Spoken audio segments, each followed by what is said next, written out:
Hey everybody, welcome to another episode of Purple Insider. Matthew Coller here, and the Minnesota Vikings have released their initial 53-man roster. Now, let me put extra emphasis on initial because we are going to go through this, and there are some areas where I think they're going to need to add. So I have come up with 8 topics or so that have stood out to me about the Vikings roster, but of course, I'll be interested in all of your takes as well and answering your questions about the roster, what could come next, what the positions look like now that they have done their cutdowns. So let's not waste any time. Let's jump right into this. I think the headline of the day for Vikings cutdown will be that Nwangwu got chopped along with Lewis Cine.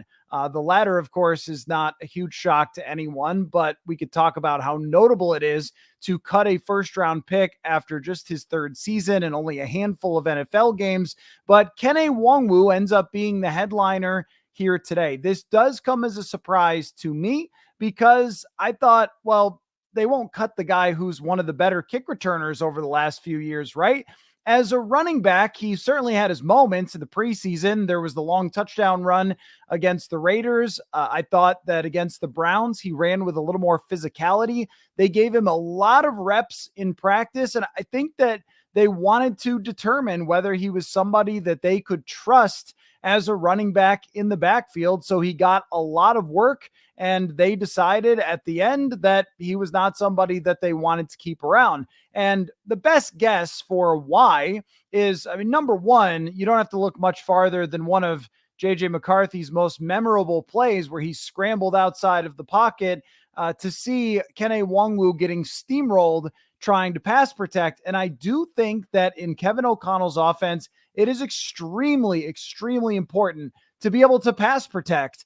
The running backs stay in a lot on those third downs, and you even see CJ Ham comes out and is the pass protector on a lot of key passing downs because that's an important part of this offense. And Nwangwu was really not capable of doing that. I think as far as running with a toughness and physicality, we saw it just a little bit in that Cleveland game, but on a daily basis, not really so much. He wasn't the type to finish runs at the end. And when you watch Aaron Jones or you watch Delvin Cook, they were running all the way through the play in practice. And I didn't really see that from Nwangwu. There wasn't a motivation in their running that you see from some of the good backs in Nwangwu's running.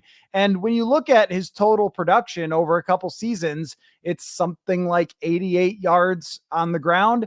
It wasn't that part. I was a little more sold on how he was performing just because they were giving him a lot of reps and his numbers were good in the preseason. But it was really that kick return element that I thought would keep him on the team because this year, there should be a lot more kick returns than there's ever been. I'm sure that some teams are going to say, you know what, forget this wild kickoff. We're going to send it out of the back of the end zone. But at least what we saw in the preseason was a massive increase in the number of times that guy was touching the football. And when I looked through, because I thought, well, maybe I forgot about the kick returns. Maybe there was somebody who really stood out in the preseason. And they mixed in, I believe, 7 different returners in the preseason, and the longest return was 28 yards.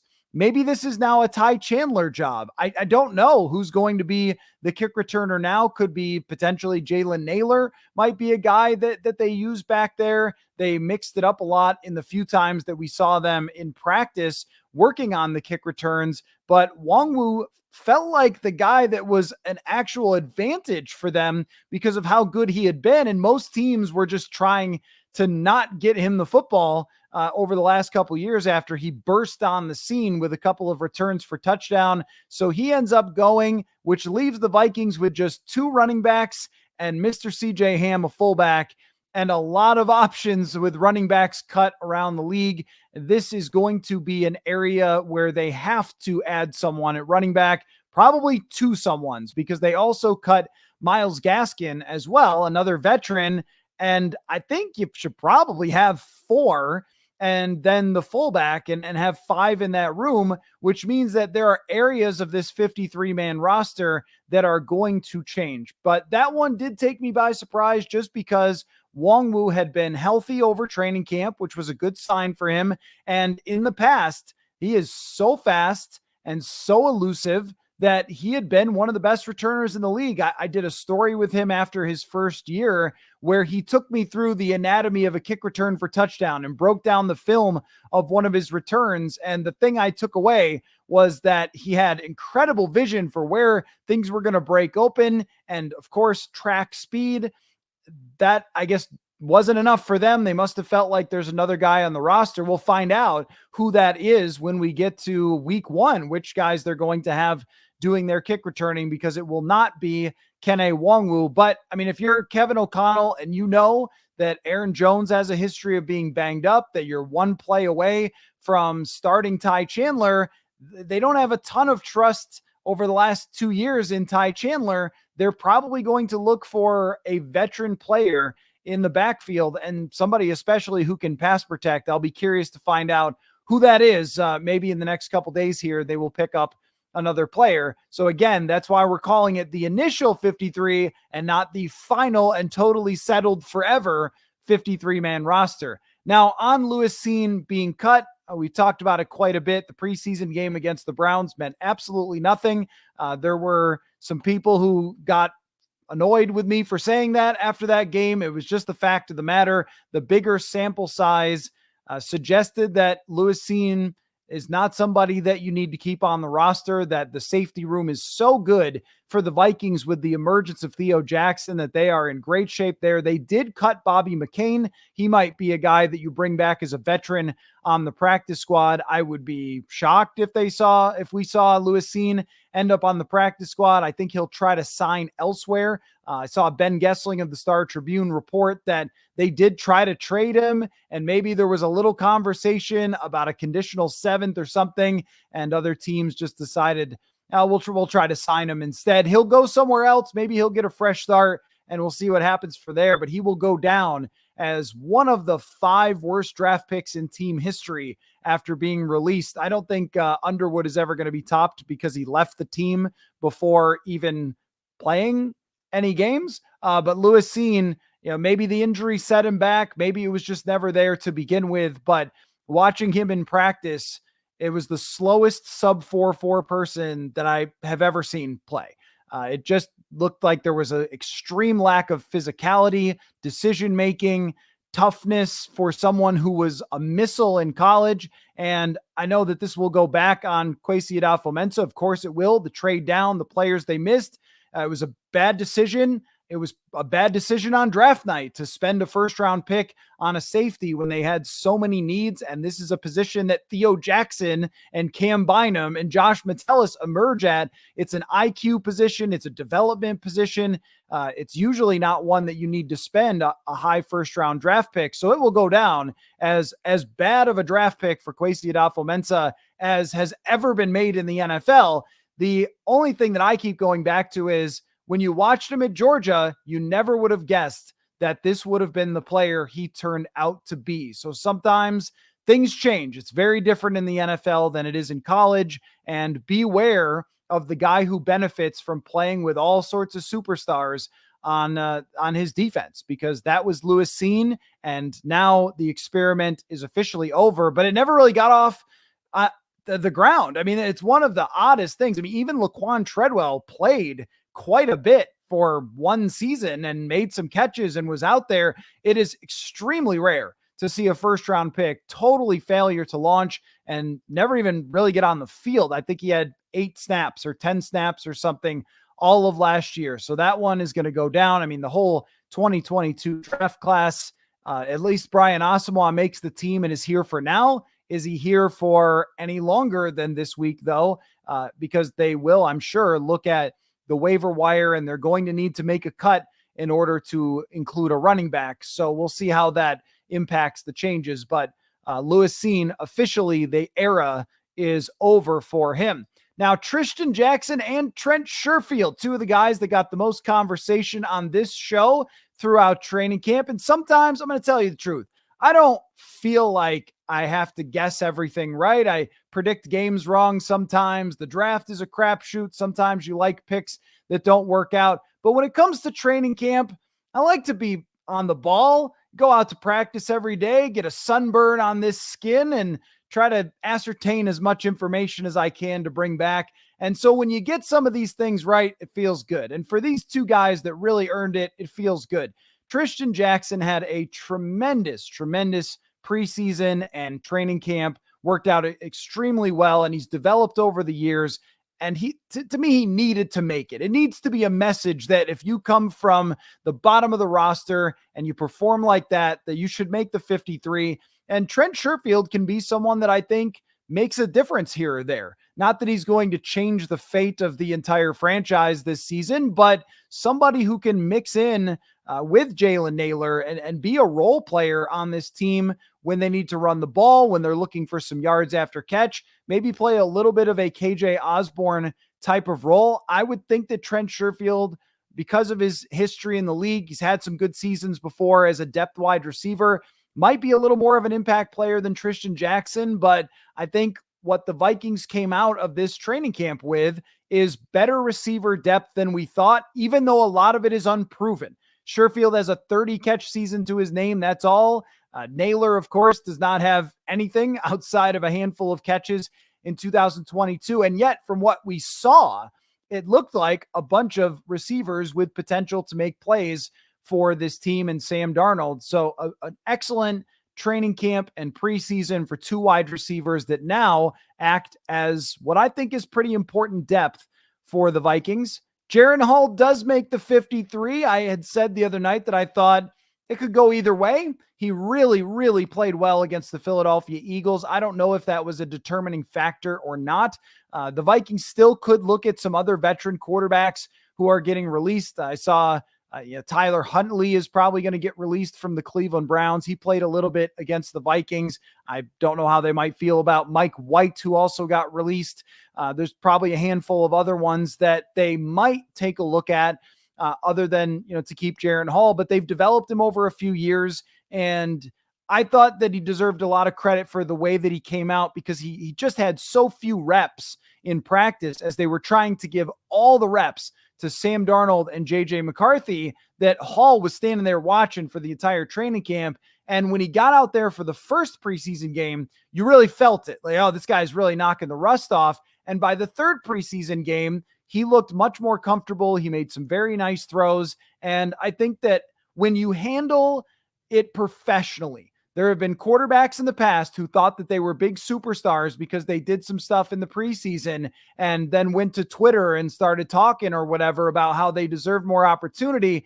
Jaren Hall has been a pro from the beginning of this whole thing. They're drafting McCarthy. They're bringing in somebody else. He barely got opportunity last year. And the way he's handled it looks to me like someone who can be in the league for a long time or end up going into coaching or something like that. So a good guy to have on your 53 because he knows the offense and could at least go into a game and manage the offense if they needed him to. I think there's more confidence in that now after another offseason and the way that he dealt with the preseason, getting so few reps and still performing well against Cleveland and then very well, I thought, against Philadelphia. So they stick with three quarterbacks. They're maybe a little twitchy after last year and what happened with all the quarterback injuries and wanting to keep three guys that are familiar with the offense.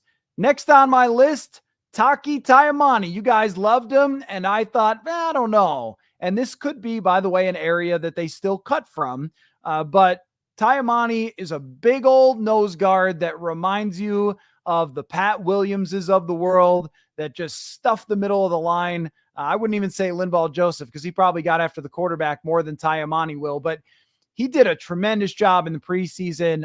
I felt like this was probably a guy that could get through to the practice squad, but as well as he played in the preseason, maybe they thought we better keep him on the initial 53 because he might not make it through as other teams look for run stuffers. And this is something that they tried to have with Khyiris Tonga, and they did in 2022, and Tonga was pretty good, but he just didn't ever seem to really fit with Brian Flores last year didn't get in the game a whole lot. So Tyamani now has a chance maybe to carve out a role for himself if he stays on this team. And Jalen Redmond, again, another guy, don't know how long he's going to be here as they make some moves, pick up other players, but a good story nonetheless, coming from the UFL, fighting his way here, having a really good preseason. And again, it felt like what Kevin O'Connell was doing with some of these players is saying, you know what?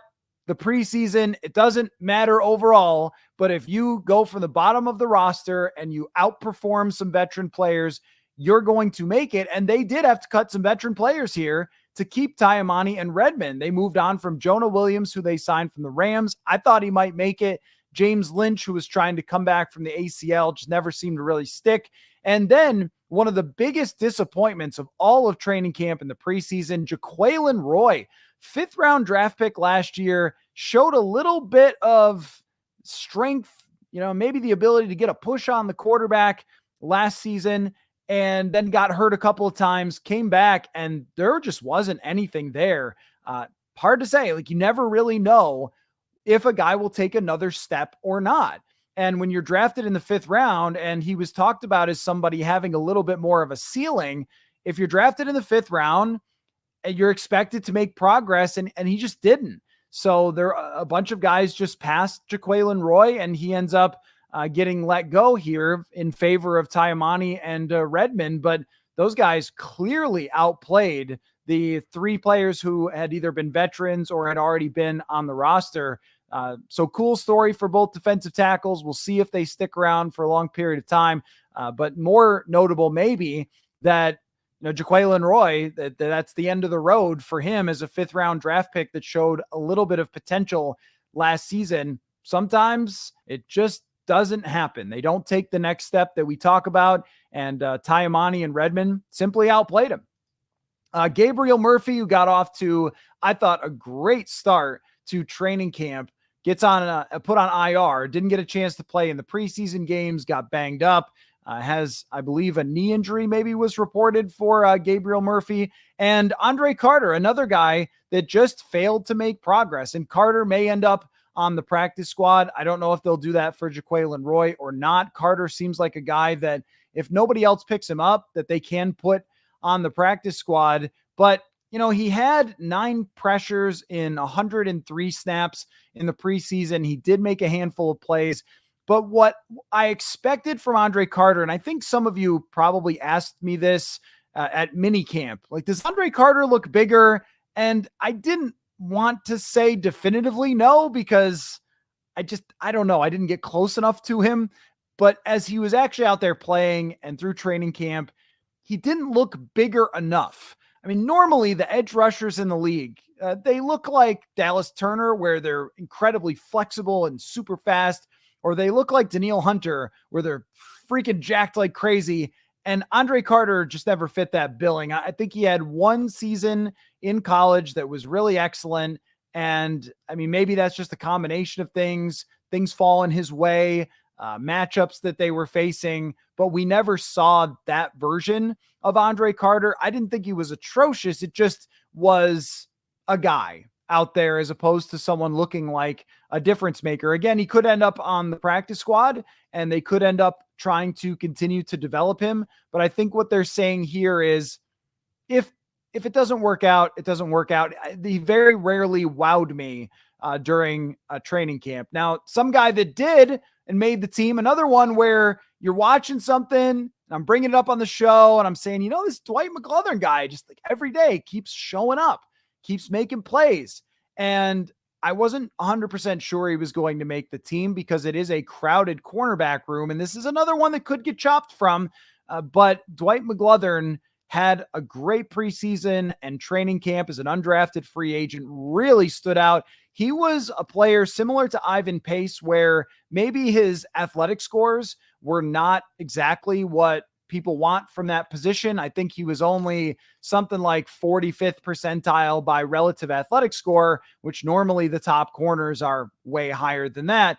But there's a skill for making plays, and Dwight McGlothern has that skill. He did it against Philadelphia. He did it in the joint practices where he had an interception, and it just seemed like he was always involved. throughout the entire training camp, and he ends up making the team. And they kind of needed that because there's not a whole lot of youth movement in that cornerback room, but Dwight McGlothern ends up being that guy. And that's the funny thing about the draft, right? They draft Andrew Booth Jr. and Lewis Cine with a first and second round draft pick. And then they stumble into Theo Jackson, who looks like a guy who could have a role. Josh Metellus had been a special teamer. He is a similar version to what Kyle Hamilton does for Baltimore. And Dwight McGlothern is easily better than Andrew Booth Jr. and looks like someone who could develop into a potential role player or maybe even a starter.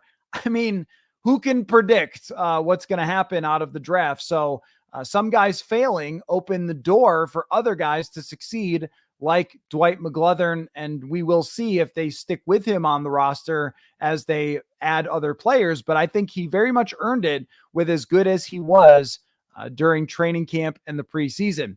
Two more quick things. One is both rookie linemen, Walter Rouse and Michael Juergens, stick. Tyrese Robinson was cut. And if you remember, it was Dan Feeney also ends up making the team. Dalton Reisner was put on IR. So that might change at some point, but your offensive line includes a couple of draft picks. And this draft honestly looks quite good. And that's the funny thing about the draft. The 2022 draft couldn't look much worse. And the 2024 draft looks like you got a quarterback, an edge rusher, a couple of linemen to develop, a kicker, and they didn't even have that many picks. Who can ever predict what's going to happen in the draft? But I think now that it's set, the Vikings have okay depth at offensive line. But until Reisner comes back, if there's some issues with the guards, it's Dan Feeney is your next man up, and his history is not particularly great as a starter. Maybe a little less depth there than we thought. Tyrese Robinson seems like a guy that they could end up putting on the practice squad. And the last thing, where will they add? The running back room makes the most sense to me. I think it's possible that if they really liked a linebacker who was out there, that they could cut Brian Asamoah and bring in a linebacker. That defensive tackle position, as nice as it is, they could chop someone like Jalen Redmond. We could also see Jihad Ward made the team, but I mean, maybe they could go to another edge rusher if somebody else got let go that they really like. Although I think Jihad Ward did a really good job throughout this training camp in his role. So there aren't too many spots that you could see them adding. Maybe punter if they don't love what they saw from Ryan Wright. But Ryan Wright, his holding, and I know this is like as deep in the weeds as it gets, his holding for Will Reichard, that matters. That relationship between the holder and the kicker is a big one. And if Will Reichard is making every kick in preseason and training camp, maybe they want to keep Ryan Wright because he does have the big leg and because he's a holder. So tell me if you disagree. I think running back is really the only spot, potentially backup quarterback, maybe linebacker that they could add, but this roster probably is what it is going to be. So, all right, throw me out your questions, your comments. You have left a lot of them, so I'm going to scroll up maybe only a little ways here to start answering your questions. All right, why not? I'll go all the way back up and try to work my way down. So we got all the time in the world. This is kind of the last big thing to happen before the season. We're going to have a press conference on Thursday with Kwesi, adofo-mensah, Kevin O'Connell. We'll break that down, but this is it. This is mostly your roster that will be the Minnesota Vikings 2024. So thoughts, feelings, emotions, and what is next for this Vikings roster? Kerr Pluppy says, that's a great place to start. Wild we couldn't get any draft capital for these two. Seen less surprised, but Kenny, I'd imagine, could do some damage in the new kickoff system. Yeah, a draft capital, I think when teams have a sense that someone's going to be released, they're not going to give up anything for that player. I mean, it's kind of like, if I know that you're going to put something in a yard sale, I'm not going to buy it off of eBay from you. And that's maybe how it feels here with, like, we know you're going to cut Lewis Cine, so we could just sign him if you're the Carolina Panthers or something, some team that might be interested in anybody who's under the age of 25, a rebuilding team that's just throwing darts, trying to pick up anybody.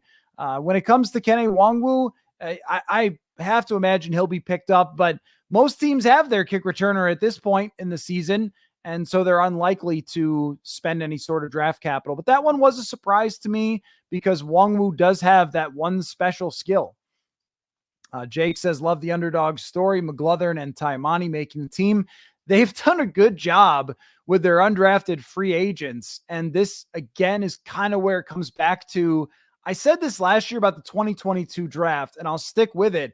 I don't care where they come from as long as you find them. Is it a sustainable model to get UDFAs to fill your spots instead of first and second round picks? No, of course it's not. But you don't have to apologize if someone like Dwight McGlothern turns out to be a good player. You don't have to give him back just because he was a UDFA. So it's sort of like the God shuts a door and opens a window. That's kind of what it's felt like with some of these. Like Asamoah, not good. Ivan Pace, good. Okay. And you deserve credit for getting the UDFAs and identifying them, because I think that this team views that market as somewhere where they can really succeed in, and they've done that. So if that's something they're going to do going forward, spend a lot of money in undrafted free agency, put a lot of effort into it, then they will end up landing guys like, Taimani and McGlothern. Guard guy, nice to see you always paying attention to guards around the league. Wyatt Davis was cut by Cleveland, the sixth NFL team to cut him before his 26th birthday. That's one of the weirder failures that I can remember. Wyatt Davis was talked about as a potential first-round draft pick going into that draft. He ends up as the third rounder that I gave, and this is how silly we all are on draft night. I remember giving Wyatt Davis a A+ as a pick. Great pick. Getting a guard here. You need this position. This guy played for Ohio State, and then he wasn't in shape in his first camp, and we knew it was pretty much over from there. Jake says, directing this toward guard guy, the expert in the room, of course, not me on guards, but I'll answer it anyway. Do you think that Ingram will keep the job the whole season? I do think that he will keep the job for the entire season, because I don't think that they want Dalton Risner to be starting with his deficiency in run blocking. And of course, he can't come back until he comes off of IR. But if Ingram plays the way that he looked in preseason, Dalton Risner will come in. They will get frustrated eventually. We did not see a next step from Ed Ingram, and I think there should be some concern there. That's why they brought back Dalton Risner. That's why they put him on the right side, is that they're seemingly nervous that Ingram is going to be pretty much what he's been or worse going forward. So that's, I think, if we're talking about the biggest concerns on this entire team outside of course, Sam Darnold, it's the right guard position. And guess what? We live in a flat circle over and over again, the right guard position, right? Matt says, I'm glad Kwesi is moving on from players who have had more than their fair share of opportunity to prove their worth. Refreshing. Well, that's right. And that's the way that they should do it. They should look at who performs the best in training camp and not their draft status. And this is something that Brian Flores has been adamant about, and the results are there. They do not care where someone was drafted. It's, do you, Taki Taimani, play better than you, Jaquelin Roy? And if that's the case, then that's what they're going to do. And not having an ego about that is important. And they did give, they did give Lewis Cine a lot of opportunity, as I thought that they should have, considering he was coming back from that leg injury. But if it wasn't going to happen this year, it was never going to happen. Zoomer Kev, 5 safety defense could be at least 4. What do you call Jay Ward? Jay Ward made the team, special team specialist, flexible player. Do you call him a safety or a corner? But he gives them a little bit of an opportunity to play him at nickel if they need to, or outside, or safety. But they could make it a 5 safety package. Yeah, that could happen. Hannes, I think is how you pronounce it, says, I'm surprised Kene survived last season and is cut now after looking reportedly improved in the running game. Me too. That's why it was the surprise cut. And maybe they have someone in mind. That also might be the case, is that if there's somebody else who got cut that they want to bring in, then they may have just said, all right, we've got somebody else we like better at kick returner in this new system, or just as well as kick returner. Remember when Ty Chandler did returns, he was pretty good too. And he's just not an effective running back. But I think if there was anything that really got him, because he did play well, look at the stats. I mean, he ran well against Cleveland. He had the big run against the Raiders as far as training camp runs. And this is where sometimes you just have to admit that from the sideline, we don't really know. And with Nwangwu, they're looking back at the film every day, knowing which hole he was supposed to hit, where he was supposed to run, looking at how physically he would be running in practice. And they're grading the players every practice. And I can't tell that because they don't tackle. And so I don't know what hole he's supposed to hit. I would have to know the play and know the blocking scheme. But I did notice there was just a kind of a lack of physicality there from Nwangwu, and especially in pass protection, that I think would be a pretty big problem.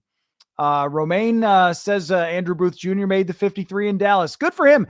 I don't think Andrew Booth Jr. was a bad player. I think he was a bad fit. I think he was talented. I just don't think he fit with what Brian Flores wanted to do. And maybe Mike Zimmer will get something out of him. That was the guy that I kept kind of holding out a little bit for. Like, hey, maybe he'll kind of click. Maybe he'll get it. And I don't even think he played bad last year when he got in. It just seemed like there was not a connection there with the way that Flores wanted to play. Shane says Frank Gore Jr. cut from the Bills. Maybe now could be an option. I saw the game and he was really good. But there's somebody, right? There's somebody that they must have in mind that could come in. And here's another one. Yeah, Latavius Murray. Why not Latavius Murray? He's still out there in shape. You know he is. He could probably learn the playbook in 2 days and come in and play, as he's done for a couple of teams. That's the type of guy that I think they should be looking for, is a veteran who can back up. And maybe Frank Gore Jr. is somebody that they want to look at, but a veteran that might be able to come in and handle all the duties of the running back position rather than just being someone who's blazing fast and can't do anything else. Shout out to all the people on Madden 2003 that played with Trung Candidate, who had 97 speed. And you all know players like this from Madden, 97 speed. Their rating is terrible, but whatever, you're going to run with him. It's fine. And you start him in the backfield. That happens all the time. Mr. Nice Try says, first time on a live podcast. Welcome, Mr. Nice Try. Great to have you along with a very large audience right now. So welcome. Thank you, everybody, for popping in. If it's your first time, make sure you subscribe. Also, check out the newsletter over at purpleinsider.com. Mr. Nice Try says, happy for Ty Amani. Surprised about Jonah Williams getting cut. A good day for the 24 class. Yeah, and I think that UDFAs deserve to be talked about as draft picks in a draft class. Obviously, they weren't picked, but they are the draft class, because that you as a front office have to go out and make the effort to get those players. So when you find a Ty Amani, when you find someone like Gabriel Murphy, who we can't forget about, or Dwight McGlothern, those are like draft picks because you got them from the draft class. And you deserve credit for Ivan Pace Jr. So when we look back at last year's draft, don't just go to drafthistory.com and go, yeah, okay, it was this guy and this guy. You have to include that they got a key starting linebacker or a cornerback here, and they've done a really good job with that. Ben says pass protecting running back Robinson got cut by the Saints. Somebody who can pass protect is going to be important, I think, when they make that decision. If they were to bring in two more, one on the younger side and one on the veteran side, that would make the most sense to me. Somebody like Frank Gore Jr. that might have some upside, and then someone with a little more experience. Tool Restoration says Richter, people were talking him up. Yeah, Bo Richter got cut. That's not a surprise to me. He was a guy that was playing late in preseason games, but he will very likely be on the practice squad. I like the potential there to maybe end up as a special teamer or a situational player in the future. He's got good athleticism. He's a physical player. But when you look at this edge group and who they have, where are you going to put him? I mean, you usually have to have a spot for somebody or even a potential role. It would be hard to find a spot. with an edge group as deep as this. Patrick Jones is a proven player in a situational role. Jihad Ward is a proven player in a situational role. But Richter's not a guy you're likely to lose. I don't think another team is going to pop in and steal from the Vikings when it comes to Bo Richter. Scott says kick return is basically an inside zone run now. Kene is useless there. Yeah, we'll see. We'll see what that actually ends up looking like. Right. I don't know what it's really going to look like once they start, because every team was protecting their actual information on the kickoffs. No teams were showing what they were really going to do. That's what Matt Daniels told us. He said, you're not going to see the real kickoffs in the preseason. But fair enough, though, on Kene Nwangwu, maybe you want somebody with a little more running back ability. Kerpluppy says, this feels like the Cordero Patterson cuts. I foresee a bunch of special teams highlights for Kene. Yeah, Cordero Patterson was just not re-signed. But yeah, you're right that Cordero Patterson was tweeting, bring me back to Minnesota. Give me a role. I want to play for the Vikings. And they never brought him back. And then he went on to have a pretty darn good career after that. Cam Akers. Did Cam Akers make the team? I thought Cam Akers may have made the team in Houston. Someone will have to correct me if he didn't. Cam Akers looked great in preseason. And I don't know why they didn't bring him back. It must have been a medical issue or something, because I felt like Cam Akers brought a lot of juice to them last year. He had some burst, and I know what he was coming back from. Looked really good doing so in Houston, but he added an element of toughness in the backfield that I liked and thought could have mixed in here. But best of luck to him in Houston. When a guy goes through injuries that bad, I always hope that they come back and are able to play well, and looked like he was going to. Or is going to in Houston. Sean says Duke Shelley gone. Good night, sweet prince. Maybe on the practice squad, a guy that certainly was loved by fans and deserved everything that he got for the appreciation of how he played in 2022. This is the thing about corners that's so hard to figure out. Are they good, or was it a small sample size where they were in the right place at the right time? That's how it felt with Duke Shelley. He just made a couple of plays on the football at the right time, rather than him being someone that you could rely on long-term, but he will never be forgotten. Breaking up a pass against Buffalo that could have ended that game. And instead they end up, winning that game because of Duke Shelley. How crazy is that? P. Ryan for RB3. That could be. I was a little surprised to see him cut. Yeah, there's just a number of guys out there that could end up being the Vikings' third running back. But that is something to consider when we're going through this roster, is that they're going to have to fill at least one of those spots, maybe two. And how are they going to do that? And maybe they'll put somebody else on the practice squad so they can always call that player up and keep three. I don't see them going into a game with only two running backs and CJ Ham. Walter says, look for offensive linemen out on waivers. Yeah, I think that they're actually in an okay place from a depth perspective on offensive line. Like, you're always looking for offensive linemen, but you're unlikely to see an offensive lineman that you're going to use as a starter that you pick up from waivers. You're usually just looking for backups. The starting lineup is what it is. You're not finding a replacement for Ed Ingram unless it's Dalton Reisner.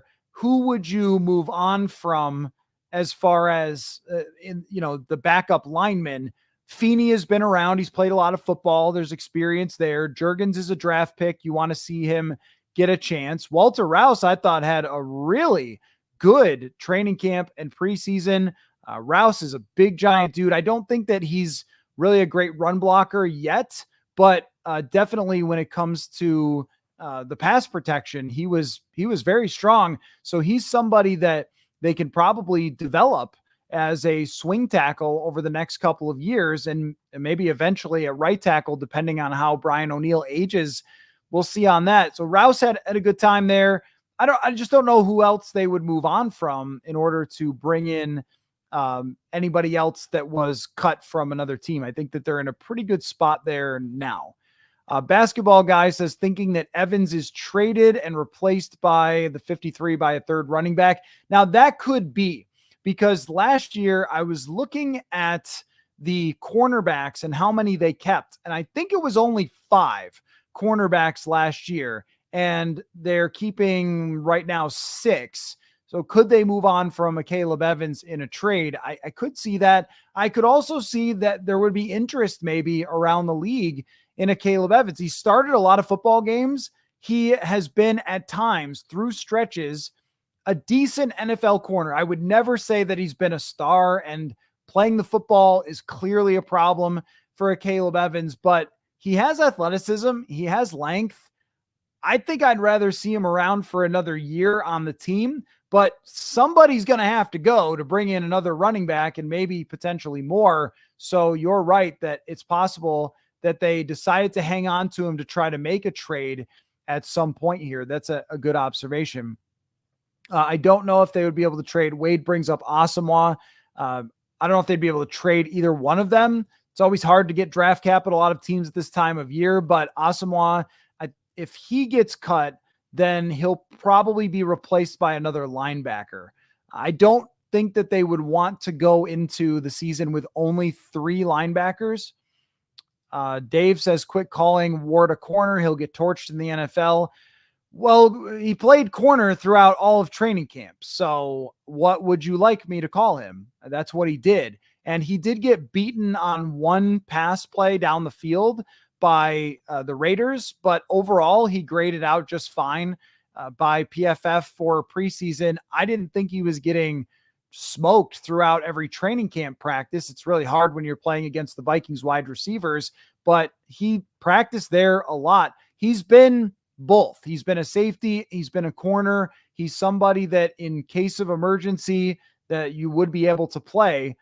But if he's playing corner, then that's what I'm going to call him as well. I mean, to me, he's just a versatile player though. And I can't tell you how he would play at corner in the NFL aside from what I saw in training camp, which I thought he was okay. He was actually a little bit better than what I thought he was going to be in training camp, considering that he had not done that in the NFL. Just put a guard in the backfield. Guard guy is really on his game here today in the comments. Kumar says, not to excuse the bad draft pick, but if Kwesi drafts Kyle Hamilton in 2022, how much better is the defense? I would wager not much better. Am I wrong? Well, Kyle Hamilton is a tremendous player. So if you got him instead, you would feel really, really good about that. But I think what you wouldn't see is Josh Metellus. And Josh Metellus has become the Vikings version of Kyle Hamilton. I think Kyle Hamilton is better than Josh Metellus by his skill set. His draft status speaks to his physical ability, maybe is a little bit better, maybe a little bit more in terms of coverage. But what we saw from Metellus was a borderline Pro Bowl talent from last year. Somebody that could rush the passer, cover, tackle, make plays. Got at least one interception and almost had another one against the Chiefs. I mean, Kyle Hamilton is one of those foundational players to a defense that is a star in the league. So I wouldn't say that it's okay that they didn't draft him. The same if Jameson Williams, who was the guy that I wanted, but that's another thing about how the draft works. If they draft Jameson Williams, maybe they don't draft Jordan Addison, and Addison's been the better player. If they draft Kyle Hamilton, maybe we don't find out what they have in Josh Metellus, or even Cam Bynum took a big step from last year. They might not end up needing, I keep bringing up Theo Jackson. He had just such a tremendous camp. I don't know if he's a big difference maker, but really Metellus is this way. So I think that it's one of those things where just, sometimes it works out in funny ways. Skol City Blues says, is it taboo for a reporter to challenge the GM on that draft now that he's finally been cut? I don't mean to call the guy an idiot, just if he considers the whole first round a bust. We did talk with Kwesi adofo-mensah in the offseason about that 2022 draft, and I think it was maybe Chip Scoggins who asked a couple questions about that.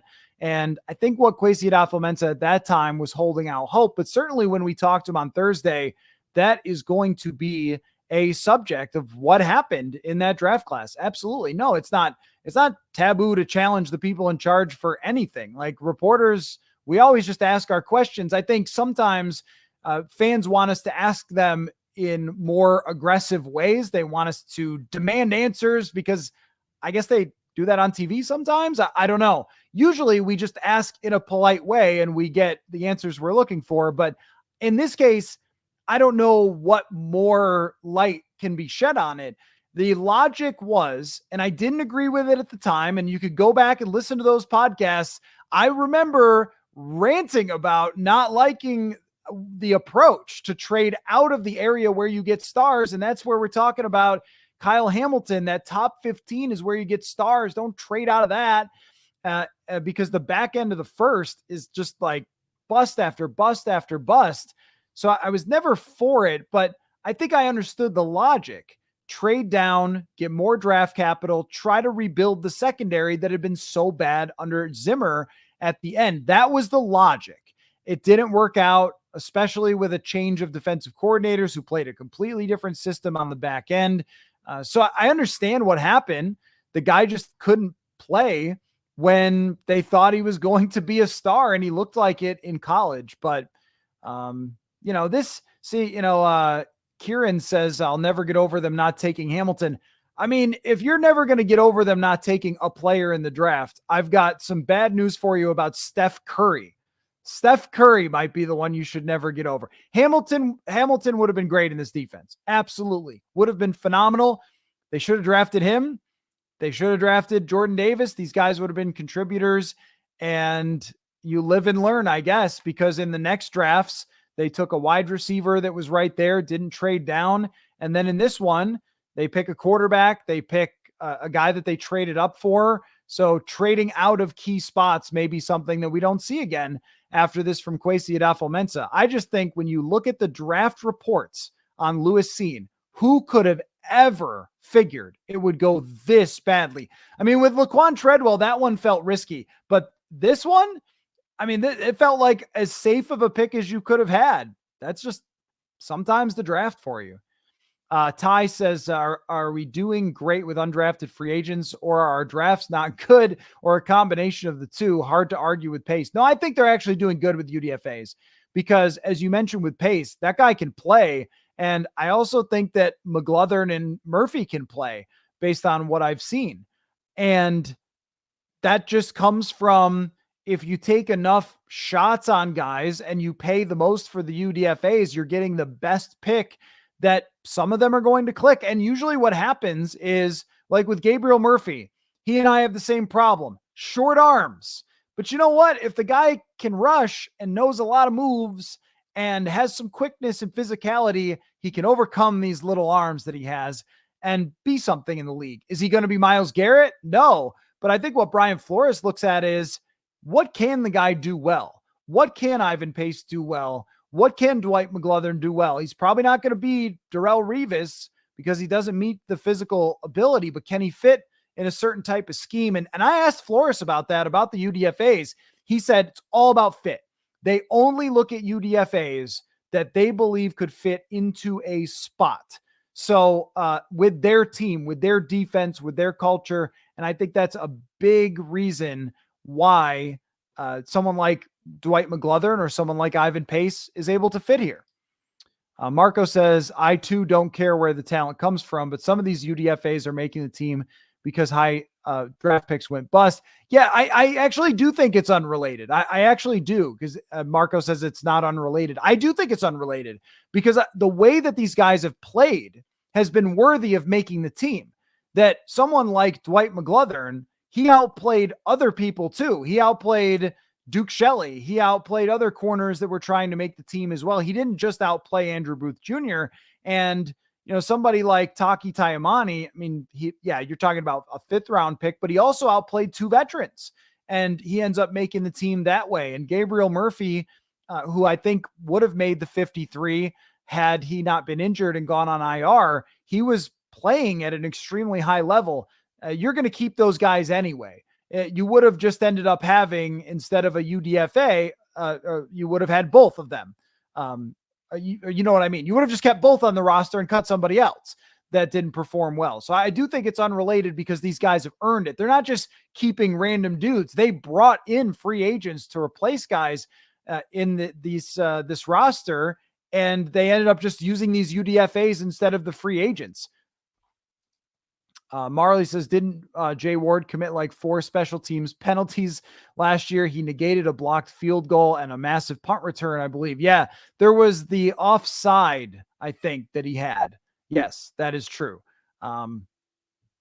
If he does it again, that'll be pretty bad, but I don't know. I don't know what to say to that. Jay Ward for them played, I think, 300 special team snaps. I believe he was at the top of the team in special team snaps last year, and he can play multiple positions, so they're going to keep him on the team. I mean, you're right that I think he did commit a couple of penalties. Well, what are you going to do? Don't do it this year. Life is about the odds says, you said Kwesi adofo-mensah is not on the hot seat when I brought this up. Having UDFAs make the team doesn't mean that the team is better. It means the draft picks. Yeah, you guys keep making the same point that I don't agree with. Ivan Pace is a good NFL player. Every team who is good has UDFAs.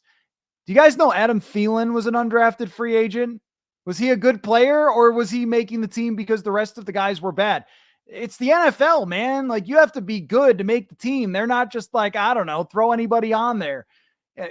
Duke Shelley had played in the league before, so Dwight McGlothern had to beat him out. I watched Dwight McGlothern be good at practice. I'm not crowning him, but he gets the crown for today for making the team. You watch Taki Taimani play. He was good. He was very good. He was better than Jonah Williams, who has been in the league. I don't think that it's the only reason undrafted free agents are making the team is just because other players went bust. I think it's because these guys can play, and especially somebody like Ivan Pace, who was a well above average linebacker last year. You could have said the same thing last year. Well, the only reason he's playing is because Asamoah is not good. But then he played really well. So we'll see. We'll see if these guys become anything. But there are lots of undrafted free agents through the years that have made it and have been good. Anthony Harris was one of them. They brought in Tom Johnson one year. He was pretty good. This happens all the time in the NFL with undrafted free agents. There's only 7 rounds, so some guys fall through the cracks. Stephanie, nice to see you, Stephanie. I know this will vary greatly, but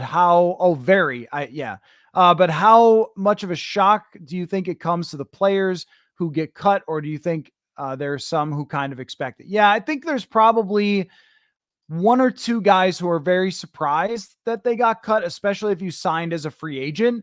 But I think that most of them do see it coming. It depends on, I think that what players don't like is when they're misled at all in the process. If coaches say, yeah, we're going to keep you around, and then they don't, then players are pretty upset. But on cutdown day, I think you go into it with a high level of certainty which outcome is going to end up happening. There's not too many guys that I think are totally shocked. Dave says, I'm glad that they kept Hall. Can't believe all the talking heads. Surprised by that. I'm not surprised by that. Which talking heads are we talking about, Dave? You seem to have some animosity, Dave, to your comments. I am not surprised that they kept Hall. I was 50-50 on it. I could see the argument either way. I could see them thinking that they need the roster spot and that he would be able to get through to the practice squad because probably no other team was going to use the roster spot on Jaren Hall. I could also see the other side of that. Clearly through this year, they rewarded guys who played well in preseason and played well in training camp. And of course, Hall is somebody who knows a complicated offense for what Kevin O'Connell wants. And then he earned it with his playing time. And I was ambivalent about it. Like, well, if they decide, I'm not going to argue with it. If they make it, I probably would have tried to get him through to the practice squad, but okay. I thought it could go either way. That was on one of my lists of things that could or could not happen. And I think I think that they, might not move on, but try to get him to the practice squad, and they end up keeping him. Okay. There's not really a whole lot of controversy there, I don't think. Marley says, Kwesi adofo-mensah needs this draft class to work out. Even if Turner is the only good one, he has shown inability to evaluate talent. So this is not right, I don't think, Marley. I don't think that, see, when you're the general manager, you're not the one watching all the tape by yourself and then punching into your keyboard, I draft this player, boop. It's an entire organizational effort to have the scouts and the coaches, and you're trying to please a lot of people with this. And I think in the 2022 draft, what they were looking for was to give Ed Donatel everything that he needed. And in those Fangio systems, they typically have an amazing deep safety, like an Eddie Jackson or something, right? And who did the Rams had someone who played really well for them when Brandon Staley was running the same system? John Johnson. I forget who it was that they had, but most of those teams have a good, really good deep safety. So that's what they were looking for. And they were looking for corners who could play off coverage and read and react to route combinations, which is Andrew Booth Jr. has really good footwork and plays the football well. And then it changed and they went and got a new defensive coordinator. And I think that left some of those guys as odd men out. That's not excusing the draft picks, but the point is you're working with the defensive coordinator to try to find out what fits. So now they're working with Brian Flores to try to find what fits, and he's getting guys that do. And there's a whole scouting department that is analyzing each player and giving you directives on which type of players they're looking for, and who you should pick, right? And obviously they must have had very high grades on Dallas Turner. So we just want to put this all on one person when it's really organizational. And by the way, anybody wants to do the homework and look at drafts, go through all drafts, all teams, all the time. Guess what you're going to find? You're going to find 2022 drafts that other teams have. Look at Kansas City when they drafted Clyde Edwards-Helaire. But then you're also going to find other drafts that are much better.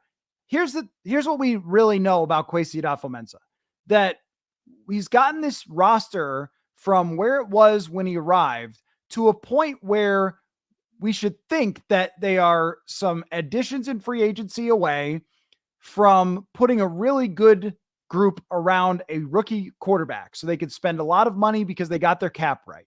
And they moved on from a quarterback that wasn't able to take you over the top. And if JJ McCarthy is good, and if the roster decisions that are made end up working out, then Kwesi adofo-mensah is going to be here a long time.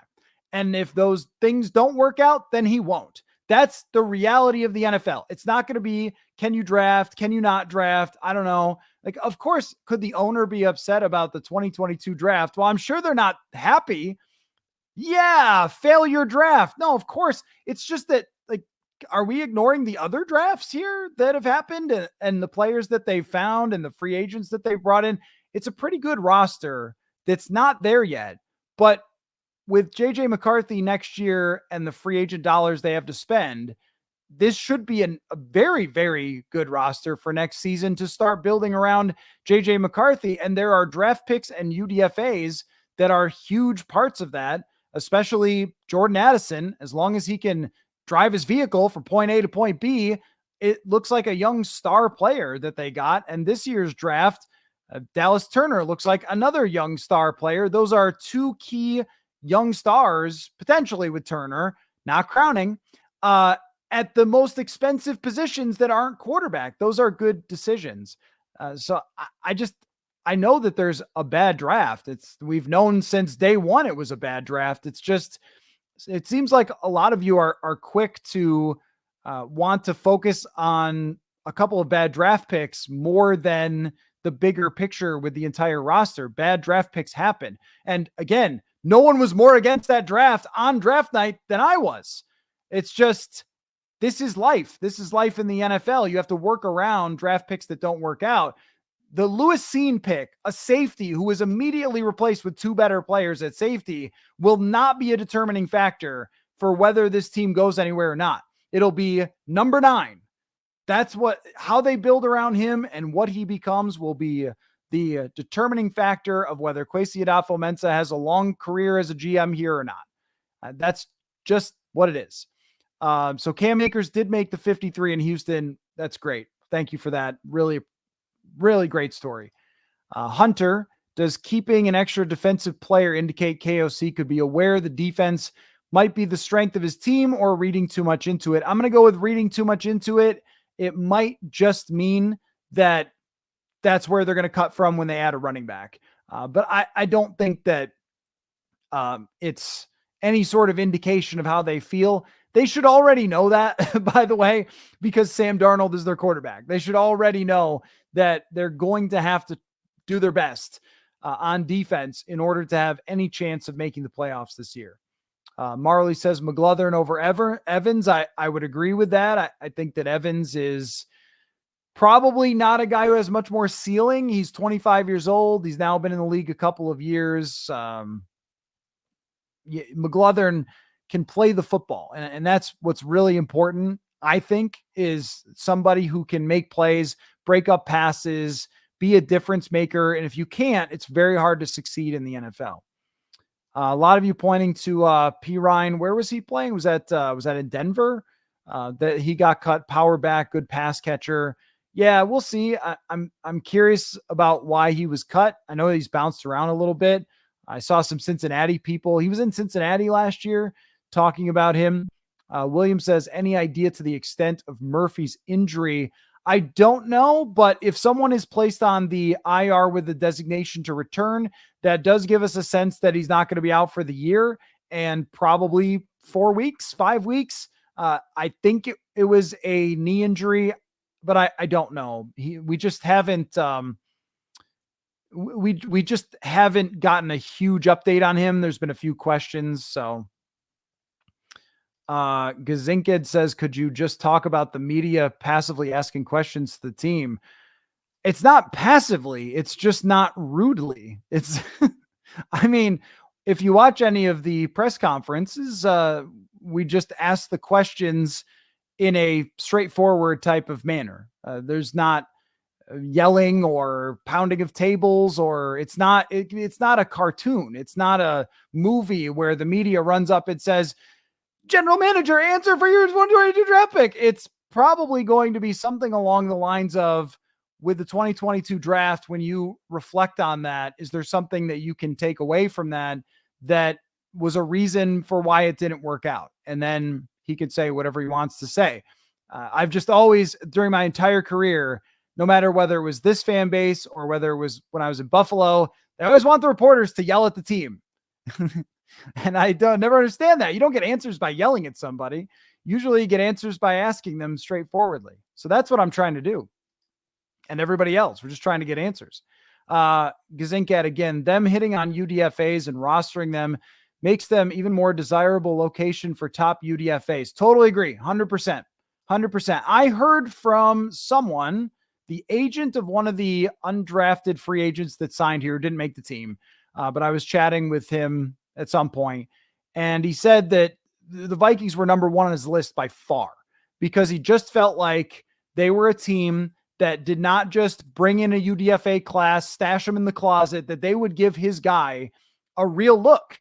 And that's what they did. They added a lot of these guys who got a real look. And I think that when you aim for undrafted free agents that might have one skill that you like, McGlothern plays the football.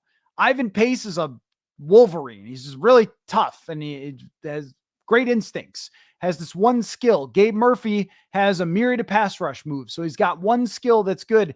I think Brian Flores just has this mentality of, well, let's see if we can do something with that. It doesn't have to be perfect. It doesn't have to be a star. It just has to be someone who is a possible contributor. Oh, great reminder. Thank you for mentioning that I do have to do the ad read. That is appreciated. Hold on. I haven't memorized it yet, so I'm going to need to pull it up here. But a great point, and thank you to Mr. Nice Try for reminding me. By the way, if somebody can ask me a fantasy football question at some point, anything fantasy football, I will answer it, and then I can do my other ad read for Underdog Fantasy. Please help me. Okay, well, you're thinking of a fantasy football question. A reminder that US Cellular noticed the way that we use our phones has gotten ironic. We try to put our phones down for dinner, but the menu is on a QR code. That's ironic.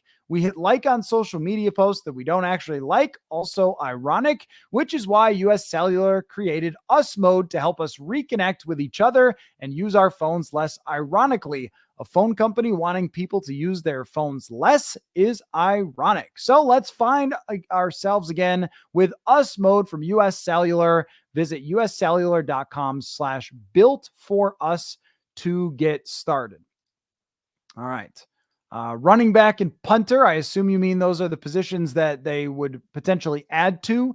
And I could still see that with Ryan Wright. It wasn't that impressive, but maybe they could look for someone who could be an upgrade. I just think that they were cautious in how much they praised Ryan Wright. And even that moment where KOC was on the broadcast in the third preseason game, and he was saying like, come on, Ryan Wright, pin him down there, because that was really the issue. We know he could kick the bleep out of the ball, but does he have a touch for pinning a team inside the 20? Last year, he didn't.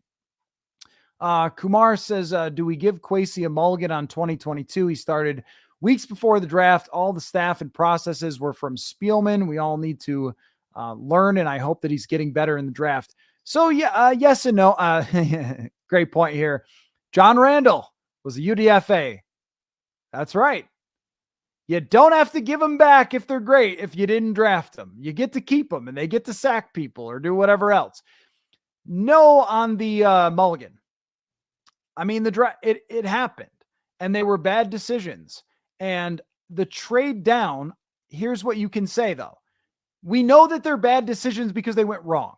But if we just use the logic of rebuilding the secondary that was so bad, okay, that makes some sense, right? And trading down by the analytics, by the trade charts, was a little bit controversial for what they got. Different trade charts thought different things.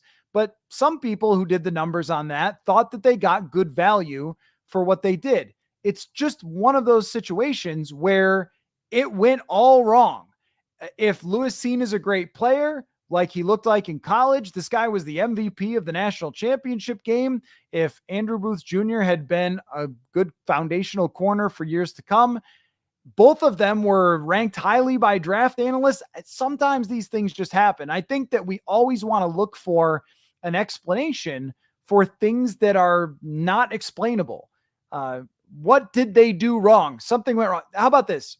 I heard this great story, or read this great story once about someone who got hit by a car. And what they were saying in the article was that every time they explained to their friends that they got hit in the car, hit by a car, they were a pedestrian, that someone would inevitably ask, why didn't you move? Obviously, I would have moved, right? I mean, obviously, I would have moved if I could have, but people still ask the question. It's like, well, it went wrong, so why didn't you do something different? I mean, there was logic behind it. Get a safety for Donatel who can come downhill and stop screen plays, who can go make plays over the top, take the ball away, blitz sometimes. That was how that system worked. They showed too deep, and then they would switch sometimes. And that guy is usually a really big part of that system. That's why they picked him. Sometimes stuff just doesn't go your way. Marley, Matt, maybe you touched on it before, but why do you think they kept Pat Jones over Bo Richter? Yeah, I think it's because Pat Jones is a lot more experienced from last year with Brian Flores. Also, when they used Pat Jones a few years ago in a situational role, he was okay. He was pretty solid. Whereas when he had to start and he had to play a lot, that's where it all went sideways. Because he's not really a starter. He's more of a situational player. Think about like Stephen Weatherly and Afadi Adenabo. Those guys had their moments as situational players, but when they had to start, it was just too much, too high of a snap count. And at least my understanding is they like some of the things that don't always show up with Patrick Jones on paper. So think about it this way. When you're doing some sort of stunt, there's probably a guy who's in a stunt is when they cross, when they're rushing. There's probably a guy whose job is to draw the attention of the guards and the center. And then there's a guy who's supposed to run through the hole. And I think they like that Patrick Jones understands all that. Like, he gets what Brian Flores is trying to accomplish and is kind of a selfless player. And we saw a little bit of that on tape last year. And Bo Richter is just a guy who can get to the practice squad, can develop there and be moved up. But not someone I think that's ready to play. Came from was the Air Force. I mean, just right. I mean, not fully developed, not ready to contribute. And this is a veteran defense that's trying to be really good. 2 boys and a PCA. I don't know what that means. Says, do you still drink Dr. Pepper? Haven't seen you crack one in a while. What do we got here, my friend? Got a little Diet Dr. Pepper. I'll crack it for you. Here we go. It's cut down day. We're having a good time. A lot of you watching right now. I really appreciate everybody joining, asking questions, comments, breaking down the roster with me. This is always a fascinating day to try to dig into what happened with some players, what the logic is, what they're going to do next. So let's all take a brief toast. Diet Dr. Pepper here.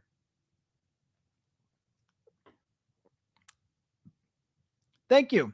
Great questions and great comments across the board for everybody here today. I really appreciate it from all of you. Mike, they're obviously picking Murray over Richter and Carter. Don't you think he will be given a shot once he gets off IR? Yes, I do. Yes, I do. Murphy was a guy they really talked up before he got hurt. And it was a little hard for me to see with Murphy. He was rushing off the left side, and I was standing mostly on the right side during training camp because there's only a little bit of shade that you can get out there. So I was trying to stand up against the stands, get a little bit of shade, and it's harder to see on the other side. So it was difficult for me to try to get a sense for Murphy aside from just what they said. And sometimes that's how it's got to be. I was really looking forward to seeing him in preseason games where I could go back and look at the all 22 and get a better sense of what he looked like. But every time they talked about him, they talked excitedly about Murphy as opposed to, yeah, you know, he's kind of doing his job and that kind of thing. It was much more of like, hey, this guy is really standing out. And when you look at his production and how he had performed in college, it's odd to me that he wasn't drafted because of his arm length. It just seems like a weird reason to not draft someone somewhere in the 5th round, the 6th round. We've seen much worse prospects who had hardly any production at all. The draft is odd this way. And my understanding of how this happens is what teams will do is they'll put together a draft board of guys that they would take. So they've got their board, but they've got guys that they have highlighted for, we think these guys are fits for us. And it's far fewer players than you think. It's not 400 draft prospects. They whittle it down to only the number that they believe would fit in their systems with their specifications. And if there's somebody that doesn't fit that, they can just slide through for a bunch of teams that say, no, we only like guys with certain arm lengths. And then the Vikings of Brian Flores go, I don't care if Ivan Pace has little arms. That dude can play, and they pick him up. This model seems to be working. Groundhog, we need an overhaul of our interior offensive line. Have needed it for 3 years.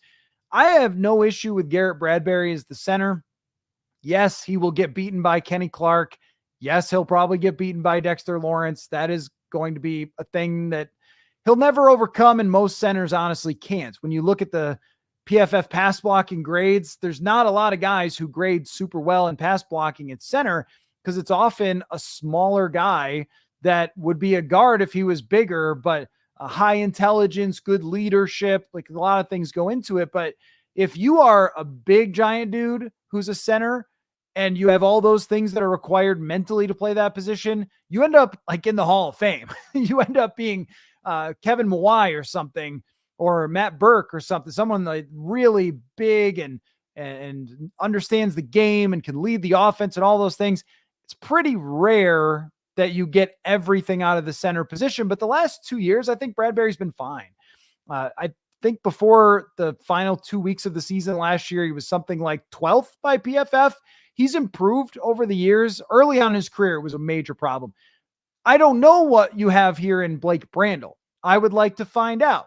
They have really, really liked Blake Brandel over the years. So I guess we're going to see if that comes to fruition. And the right guard seems to be a little bit on shaky ground. And maybe Ed Ingram takes a step. It just hasn't looked that way in training camp. And Reisner is on the IR, so he's going to have at least 4 weeks to show what he can do. And then if you get to the point where they have to bench him, then yeah, so the right guard still is going to be concerning. The center, I think, is okay. And the left guard is just all question marks to me. But interior offensive line, the bane of my existence. I don't think there's been a single season since I've covered the team, starting in 2016, where we've gone into the year and I've said, you know what? The interior of this offensive line, pretty solid. That's a long time. That's a long time. 6-Shooter Nation Gaming. They're going to address the interior O-line after waivers and cuts are done. But by week 3, Ingram will be on the hot seat. Could be they're playing some pretty good defensive lines to start the season. The New York Giants, they might not have a lot else, but they definitely have a good defensive line. And then San Francisco right away. That's a lot. Houston's got a good D-line. I think Hunter and Anderson at least. I don't know what they have on the interior. I'll have to check when they play them. But then Kenny Clark, the Viking murderer, Kenny Clark. It's going to be a very tough start to the season for the interior offensive line. But I don't know if the thing about trying to pick up offensive linemen is if someone else is cutting them, that probably means they don't think they're great because they're so hard to find good ones. It's just hard to pick up some guy off waivers and say, oh yeah, this is our guy. He's going to improve our interior. Normally you're looking for a David Quessenberry, some veteran who could play a couple games if he had to. Jason says, why does everyone forget about Nick Muse when it comes to the 2022 draft? Think he's going to turn out to be a great draft pick. I think he's got one career catch. And I've liked what I've seen from Nick Muse in 2 straight training camps. He makes the team today, but one career catch isn't enough to say, hey, the 2022 draft all worked out. For a minute there, it looked like Evans and Ingram was going to improve and Evans was going to be a starter and Ty Chandler was going to be a difference maker. There was maybe a 3-week stretch that it felt like this might not be as bad as it looks. It now is as bad as it looks. There's not a whole lot you could do about it. But I do think this is why you have to set up your salary cap to have space to go sign free agents, because you can't always rely on just hitting all of these, all of these draft picks that you're going to miss on draft picks. We know who the top draft picks that are going to matter the most, and none of them were from 2022. You can replace a safety as they've done. You can replace a corner as they're trying to do. Dallas Turner and JJ McCarthy and Jordan Addison will really be the guys that determine whether these drafts are going to be a difference maker in the future or not. I still would have picked somebody at the top and not traded down, but you gotta throw that in there. Antonio, has anyone asked KOC how he plans to cut down on turnovers that killed them in 2023? So what you can do to cut down on fumbles is you can get down on your knees, put your hands together like this, reach up with your neck, look forward and pray. There's really no indicator ever in history that there's a way to stop fumbling or there's a way to prevent fumbling. Those are the same thing. Or there's a way to cause fumbles, I mean. Maybe a team has done it here or there. I know that Kansas City under Marty Schottenheimer back in the day was great at not turning the ball over. I think the Patriots were for a while because any running back who fumbled, they would get rid of. It's a random and bizarre thing. I mean, how about Brandon Powell had never fumbled before in the NFL and somebody just hits the ball and it goes squirting out. Then the Eagles guy fumbles the ball, it bounces away, and the Vikings don't jump on it. Justin Jefferson reaches out to try to score and throws the ball to the back of the end zone. I mean, who can predict these things? I mean, last year they joked about, but I'm not sure if they were serious or not, whacking people with different things to try to keep them from fumbling. There is something really funny. I don't know if I ever brought this up at training camp, but there's a big boxing glove on the end of a pole. I'm not joking. And when the guy catches it, the receiver, and turns upfield in a drill, they try to whack the ball out with the boxing glove. Yeah. That's how stupid this is for trying to prevent fumbles. So I guess usually it's just like a hitting coach who gets fired when his team goes on a down stretch, and then the new hitting coach comes in, they get hot, and then all of a sudden the team is hitting again, and we all credit the hitting coach. Some things in sports are just unpredictable, and that's one of them, the fumbles. It's unpredictable. There's no way to stop it, or there's no way to improve it. These guys are all trying to hold on to the ball, maybe a little more focus. I don't know. Phil says, still would have kept Bo, Gant, and Porter. Those are guys for the practice squad. I just would be totally shocked if somebody sweeps in and takes Bo Richter, Dallas Gant, or Owen Porter. You like those guys because you've seen them, but is another team going to say, oh man, we have to get rid of our start, or whatever, not starting, but our depth linebacker for this guy who played the fourth quarter of the third preseason game for the Vikings that looked pretty good. I like those players. I agree with you of identifying them as guys who had good preseasons, but if you're the Vikings, you'd rather keep players that you think might get stolen from you, or just veterans or guys who are going to make a difference right away. But I wouldn't be surprised to see any one of them eventually on the team. Now we got a fantasy football question, and thank you, because I had totally forgot about this. From Justin: in deep leagues, who has more fantasy value, Tristan Jackson or Brandon Powell? Justin, how deep is your league? I'm thinking pretty deep if we're asking this question, but I love it. It's a great question. I would go with Brandon Powell here. Brandon Powell is more experienced. He showed last year that he could create some chemistry with a quarterback with Kirk Cousins. And even though we didn't see a lot of him in preseason or in training camp making tons of catches, he got more reps with the ones than Tristan Jackson. And he also fulfills a specific type of player, kind of the underneath guy who could create yards after catch. Whereas with Tristan Jackson, they already have three guys who are like him, the route runner, ball tracker type of guy. So I would go with Brandon Powell. And by the way, speaking of fantasy, this show is presented by Underdog Fantasy, the easiest place to play fantasy sports, also the fastest growing fantasy app in the industry. You got to check out their pick'ems. I've been playing around with these quite a bit. They're really fun. You get a number, a stats number. You pick higher or lower. You do between 2 and 8 of them with whatever players you like. I was talking the other day on the show about Detroit and Amon-Ra St. Brown and Jared Goff and their numbers, like higher or lower for Jared Goff, 26.5 touchdowns. So a lot of fun that you can have there, and you can earn up to 20 times your money by going 5 for 5. Sign up with the promo code PURPLE to claim your special pick and first time deposit offer up to $1,000 in bonus cash. If you sign up and use the code PURPLE, it helps the show. So please, if you get a chance to do that, go ahead and do it at underdogfantasy.com. Must be 18 or older. Terms apply. Concerned with your play, call 1-800-GAMBLER or visit ncpgambling.org. Thank you for the fantasy question. And if you've got some other ones, like Six Shooter Nation, how many fantasy points will Sam Darnold rack up in week 1? Guess it depends on your league, but I'm going to say that week 1 is going to be a battle. It's going to be hideous, right? Vikings and Giants, a lot of pressure on Sam Darnold, maybe some big plays here or there. I think that's one that they have to win 21-17. 2 boys and a PCA. Hope that doesn't mean anything weird. Says, what are your thoughts on Mike Allstott this year in fantasy? I think that Mike Allstott is always a great fantasy pick back when fantasy football was just starting. Yeah, I mean, he scored a lot of touchdowns, right? Always a good guy to watch. One of my favorites. This is the great part about, I was just talking with Steve Palazzolo about old games and how we love to go watch old games, because a lot of times you just saw highlights from players and then played with them on video games. Then you get to watch them play whole games. And that's like somebody like Mike Allstott. It's a good one.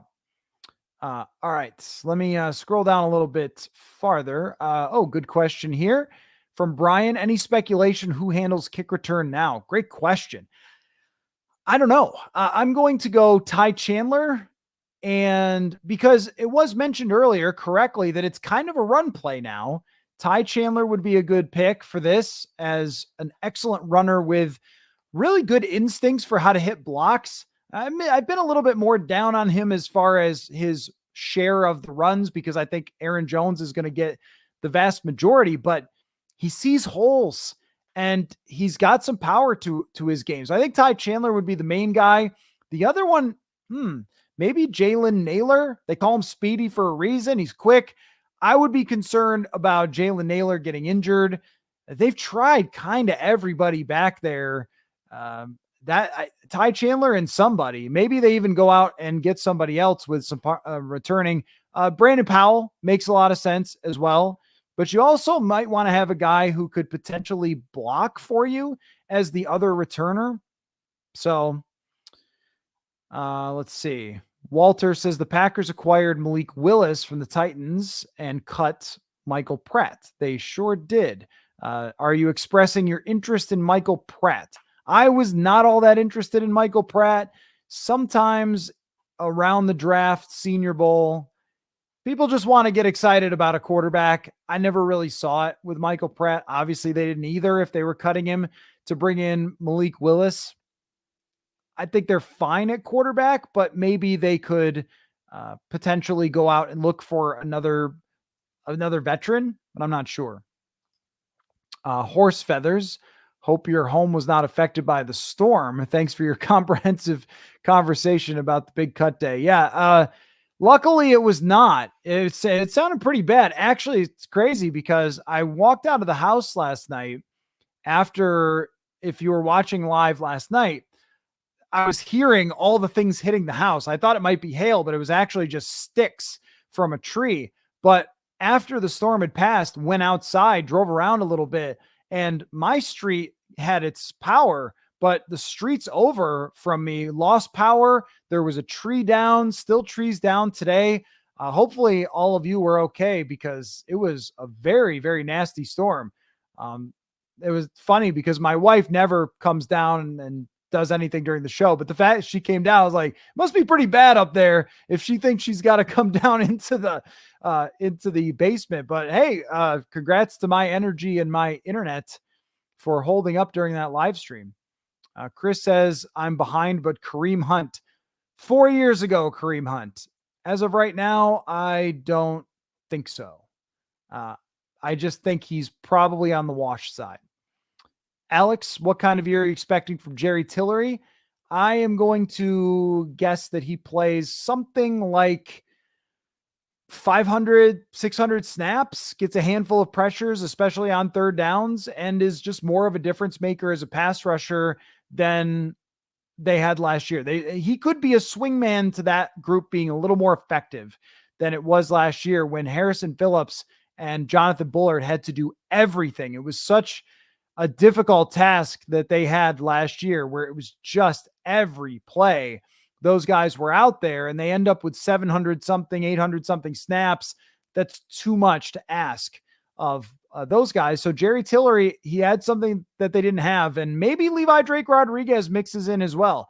But I would guess if we're looking for a stat line, he ends up with something like 30 pressures, 3 sacks, and you notice him enough times for that signing to make a difference. Oh, William has another fantasy question.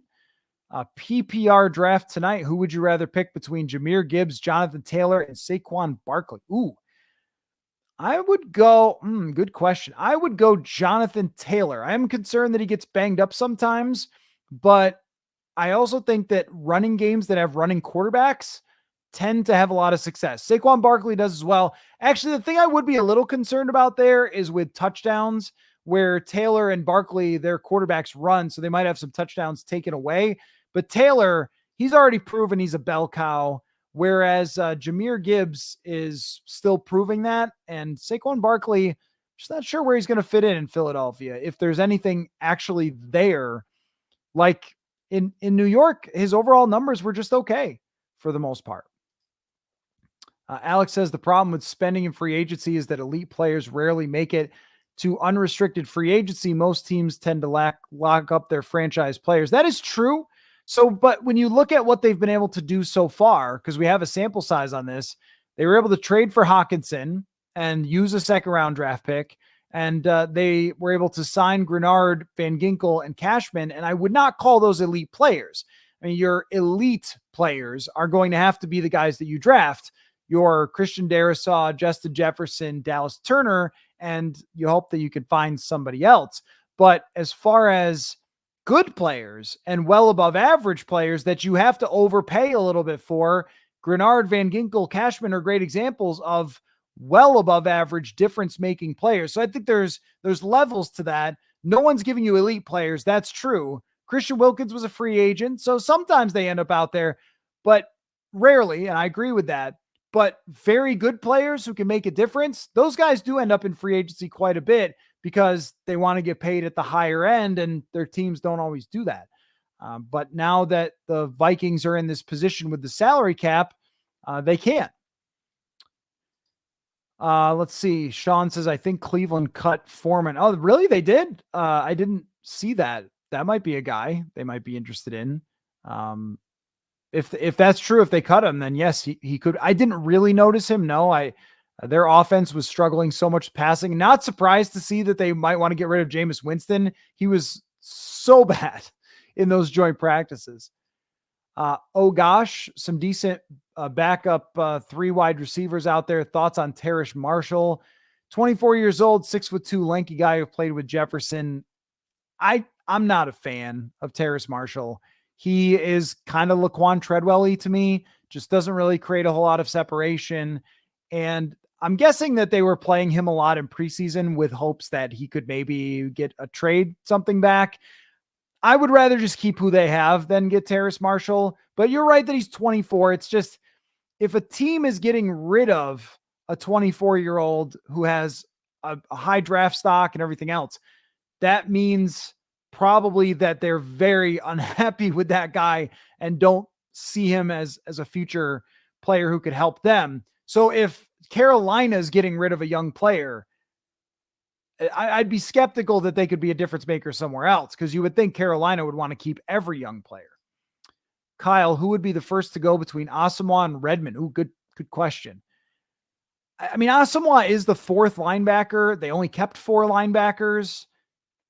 I mean, that would make the argument pretty strong for Asamoah staying.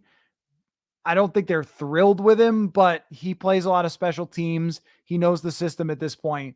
Redmond being the UFL guy might be hard for him to stick. So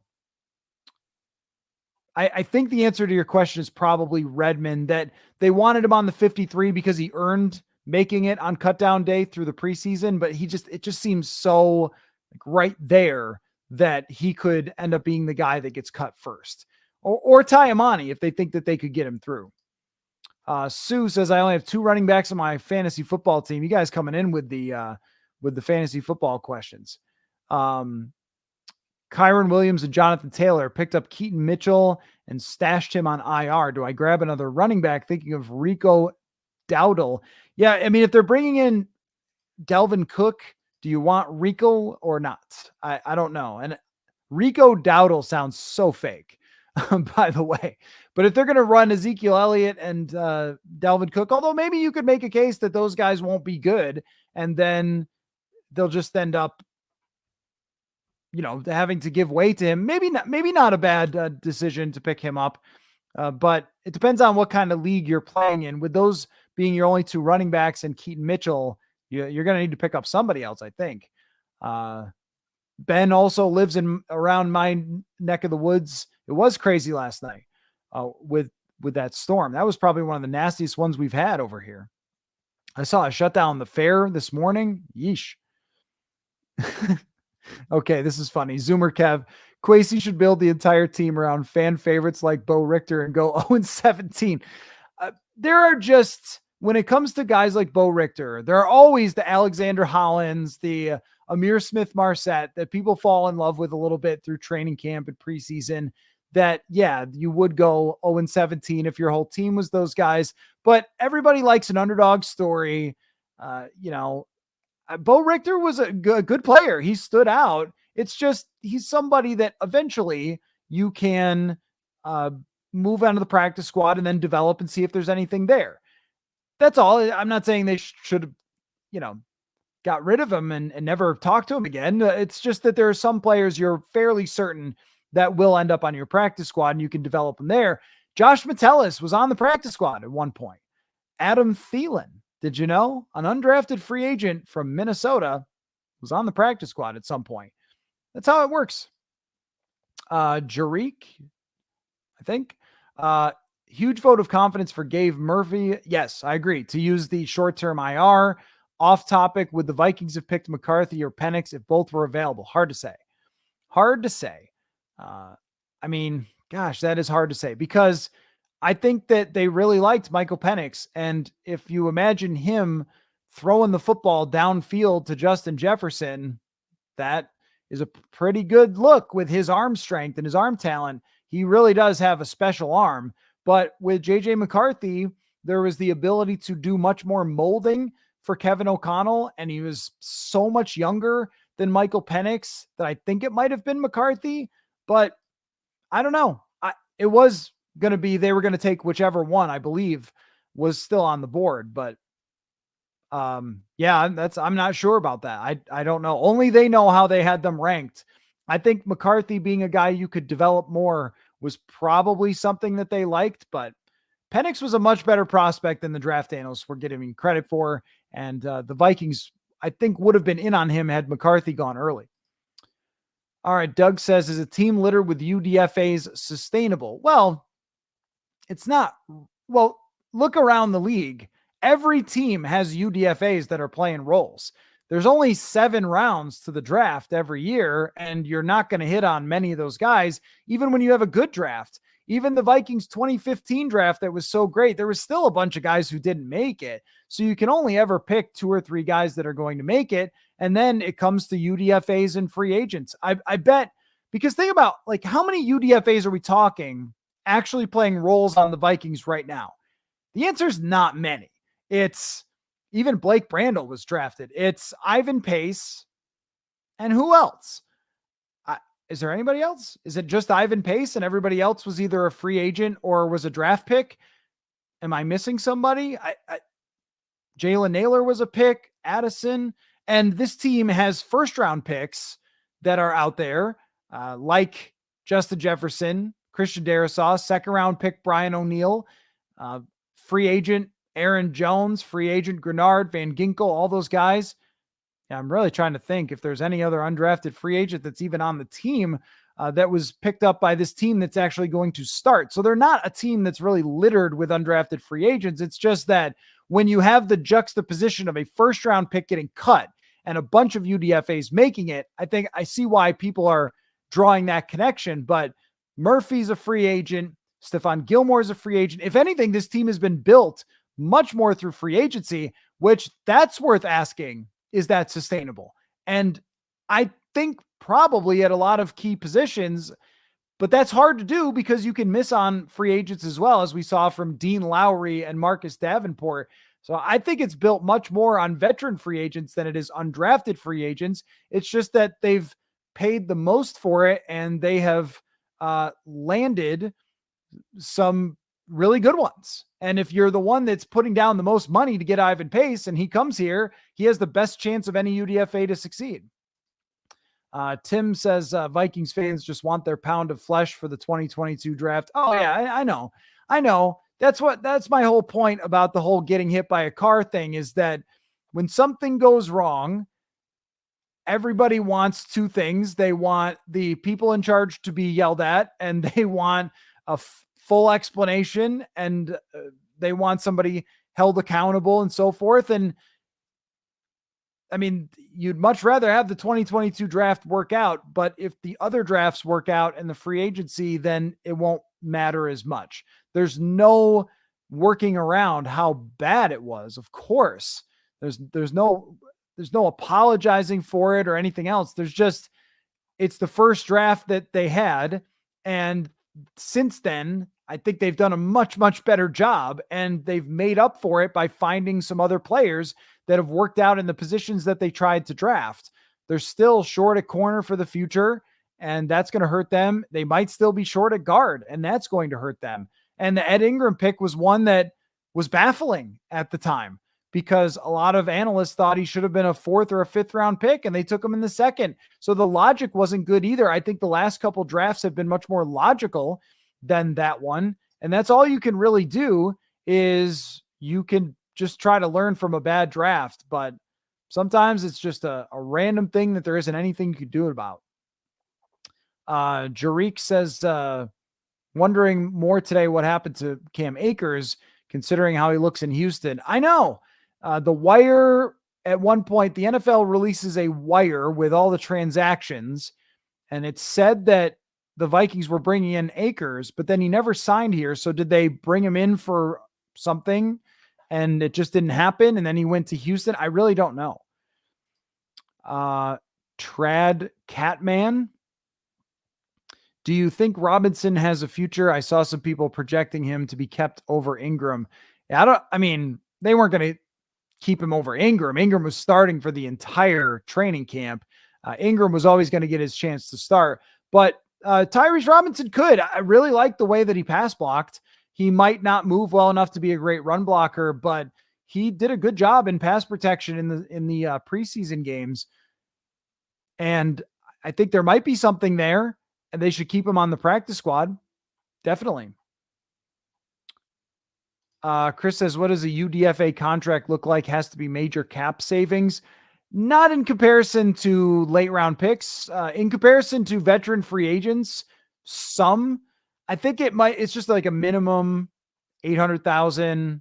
I haven't looked recently what that minimum number is for the contract. But yes, if you hit on a UDFA and he's good for 4 years, oh yeah. I mean, think about that cap difference between Ivan Pace and a veteran linebacker. That's some major savings.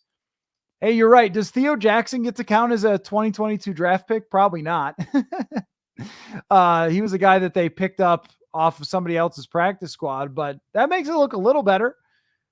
Steven says, do you think Akers just preferred opportunity in Houston? Could be. That might be it. Or maybe the Vikings were concerned about the health and his Achilles, or maybe Houston offered him a little more money. I'm not really sure what happened with Cam Akers, but they're going to need somebody. They're absolutely going to need somebody, and that's what we will be keeping an eye on. So I'm sure at some point there will be, let's see, Rob just jumping in after an hour and 42 minutes. Rob, where we been? You're going to have to go back and watch the whole thing. Rob says, maybe I missed this, but what are your thoughts on another move coming for running back? Yeah, it's got to be somebody. I don't know. P. Ryan has been brought up. There's been a handful of other names. Latavius Murray coming back has been thrown out there. I don't know, because they're going to look for somebody who fits what they want to do. And I think that means a pass protector, somebody who can be a little bit on the versatile side as a veteran backup, probably not just picking up random young players. I like the idea of Pirine and Frank Gore Jr., who looked really good for the Bills the other day, if that's what they do. But I mean, yeah, Joe says, thank God we're done with all the Lewis Cine questions. Yeah, I agree. Let this be the last day that we have to relitigate the 2022 draft. We can all move on after that. Let's see. Oh, I'm sorry. Did I even answer the question of Rob's question? Probably not. Yeah, I just think that they're going to look for a veteran and maybe a younger player as well to fill out that room. Maybe a younger player to go on the practice squad. I don't think Dwayne McBride's sticking around. Maybe. I just didn't see much in 2 years to make me think that. So I would look at all guys with experience that got cut for the Vikings for the running back position. It looked like quite a few running backs did get chopped. So that's the best I can do on that. Very clearly, they want more complete running backs than Kene Nwangwu just being a speedster. All right, last question, because I'm out of voice. Charles, do you think that we still look better than 6.5 for this season? I do. But Sam Darnold's a quarterback. there's just no real way to tell what Sam Darnold is going to be when he has the history that he has. But I was going through and I wrote about the 6.5 number yesterday, purpleinsider.com. Check that out. But I wrote about that, and you got to be really bad to get less than 7 wins in the NFL. And I just don't think that their coaching and their roster is bad enough to end up too far below that. That's how I look at it right now. But it's a line of demarcation for this team where if they win more than 7 games, we all move on. If they win 6 games or less, then there will be hot seat discussions and there will be a lot more pressure on this brass going forward. So there you go. Okay. Need to start making some taco bets. Yeah. Milkshake bets is usually what it is for us. So we'll keep an eye out on the moves going forward. If there's something big, maybe an emergency podcast. I don't know. Could happen. At least one more live show, I think, this week. Maybe we'll look for a Thursday night, but I'm trying, and maybe the Minnesota Vikings will let me do this, trying to play a bunch of golf on Friday. So Vikings, if you could, let me play my golf. And then hopefully we all have a good weekend, and then it's football time. I still have to book my travel to New York, so I got to go do that. Thank you so much to everybody who watched and listened. Great crowd here to discuss this exciting cutdown day. Really appreciate all of you. Hit the like, subscribe, use the promo code PURPLE at Underdog Fantasy. Check out the newsletter. I don't know, whatever. Tattoo my name on the side of your cheek, whatever it takes. Thanks everybody for watching, and we'll talk to you all very soon again. Thanks. Football.